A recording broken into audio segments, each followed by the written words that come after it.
Hello friends, welcome back to my channel. তো বন্ধুরা, এখন আমরা কথা বলবো আমাদের মেগাস্টার সাকিব খান এবং অনন্য মামুনের আপকামিং প্রজেক্টের আপডেটটা নিয়ে।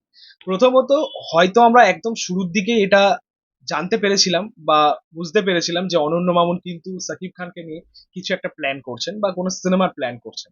নাহলে এভাবে কেউ কাউকে তেল দেয় না। কারণ সাকিব খানের যখনই কোনো সিনেমা আসছে বা সাকিব খানকে নিয়ে যখনই কোনো কথা হচ্ছে, আমাদের অনন্য মামুন কিন্তু পোস্টের পর পোস্ট করে যাচ্ছে, মানে এক প্রকার প্রমোট করছে আর কি। সো এভাবে তেল দেওয়ার একটাই কারণ, যে শিডিউল যদি পাওয়া যায় বা টাইম যদি পাওয়া যায় বা সুযোগ যদি পাওয়া যায় সাকিব খানের সাথে, তো এক প্রকার তেল দেওয়াই হলো আর কি। তো এটা হয়তো আমরা অনেক আগে অনুমান করতে পেরেছিলাম। এছাড়া তোমরা যদি অনন্য মামুনের বিভিন্ন পোস্ট দেখো ফেসবুকে, তাহলে তোমরা বুঝতে পারবে যে একের পর এক পোস্টে সাকিব খানকে সে শের বলে উল্লেখ করছে। খুব সম্ভবত তাদের এই আপকামিং প্রজেক্টের নাম শের হতে চলেছে, এমন হতে পারে। তবে যাই হোক, এই মুহূর্তে দাঁড়িয়ে বাংলাদেশ থেকে যে আপডেটটা আমরা পাচ্ছি একদমই এক্সক্লুসিভ। এবং তোমাদেরকে বলে রাখি যে এটা মানে অ্যাকচুয়ালি হওয়ার চান্সটা অনেকটাই, যেহেতু আমরা বাংলাদেশের একটা নামী সংবাদ মাধ্যম দ্বারাই পাচ্ছি, একটা চ্যানেল থেকে পাচ্ছি আর কি। যারা বেসিক্যালি মানে মোস্টলি আর কি তারা সিনেমা নিয়েই কথা বলে, সিনেমার আপডেট নিয়েই কথা বলে। তো সেরকম একটা চ্যানেল থেকে আপডেটটা পাচ্ছি। তো তোমাদেরকে জানিয়ে রাখি যে সাকিব খান এবং অনন্য মামুনের যে প্রজেক্টটা আসার কথা, সেটা কিন্তু হচ্ছে। এবং সেটা আসবে 2027-এ, রোজার ঈদে। এবং এই ছবিটাও একটা যৌথ প্রযোজনার কাজ হতে চলেছে। এর আগেও আমরা দেখেছি যে ভারত বাংলাদেশ জুড়ে অনেক সিনেমায় হয়েছে। সাকিব খানও অনেক সিনেমায় করেছেন। ভাইজান এলোরে, শিকারি, রিসেন্টলি দরদ করেছিলেন। তারপরে আবার তার এই ছবিটা হতে চলেছে, একসাথে যৌথ প্রযোজনার কাজ হতে চলেছে।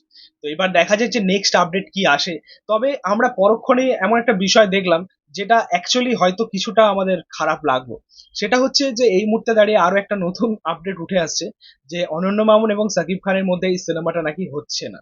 ঠিক আছে, মানে অবশ্যই প্রজেক্টটা হবে, বাট রোজার ঈদে কিন্তু আসবে না। মানে বিষয়টা হয়েছে, প্রজেক্টটা নিয়ে অবশ্যই কথা হয়েছে, কিন্তু সেটা একদমই প্রাথমিক স্টেজের মধ্যেই রয়েছে, একদম একদম একদম শুরুর দিকে রয়েছে স্টেজটা। তো সেটা এখনো পর্যন্ত কোনো রকম ফাইনালাইজ কিছু হয়নি। মানে এখন যেটা বিভিন্ন জায়গা থেকে আপডেট উঠে আসছে, ছোট ছোট কিছু আপডেট উঠে আসছে। বাট তাদের চ্যানেল অনুযায়ী আমরা কিন্তু এই আপডেটটা পেয়েছি যে সেই জুটি কিন্তু আসছে, মানে অনন্য মামুন এবং সাকিব খান প্রজেক্টটা নিয়ে আসছে রোজার ঈদে। তো দেখা যাক, এখনো পর্যন্ত অনেক অনেক ডাউট রয়েছে। হ্যাঁ, তবে একটা রিউমারও বলতে পারো। বাট আমরা অনন্য মামুন বলো বা সাকিব খানের কাছ থেকে কোনো রকম এখনো পর্যন্ত স্টেটমেন্ট পাইনি। দেখো, সত্যি বলতে এটা অবশ্যই ঠিক যে বাংলাদেশে এই মুহূর্তে দাঁড়িয়ে এরকম অনেক পরিচালকেরা রয়েছেন, যারা হয়তো সাকিব খানের সাথে কাজ করার জন্য অপেক্ষা করে রয়েছেন বা তার শিডিউল পাওয়ার জন্য অপেক্ষা করে রয়েছেন। ঠিক আছে, এটা কিন্তু বাস্তব কথা। তার মধ্যে অনন্য মামুন কিন্তু একজন। ঠিক আছে, সে কিন্তু বহুদিন আগে থেকেই হয়তো সাকিব খানের সাথে কিছু একটা প্ল্যান করার চেষ্টা করছেন বা কোনো ছবি আনার চেষ্টা করছেন। তো হয়তো তার ছবিটা এগোতে পারে, এরকম একটা বিষয় রয়েছে। পাশাপাশি মেহেদী হাসান হৃদয় রয়েছেন বা অন্যান্য পরিচালকেরাও রয়েছেন। তো অ্যাকচুয়ালি এই মুহূর্তে দাঁড়িয়ে সাকিব খানের অবশ্যই একটা ডিমান্ড রয়েছে, সাকিব খানের একটা অবশ্যই ক্রেজ রয়েছে বাংলাদেশে, সেটা সকলেই জানো। তো দেখা যাক সেটা কতটা কি ফাইনালাইজ হয়।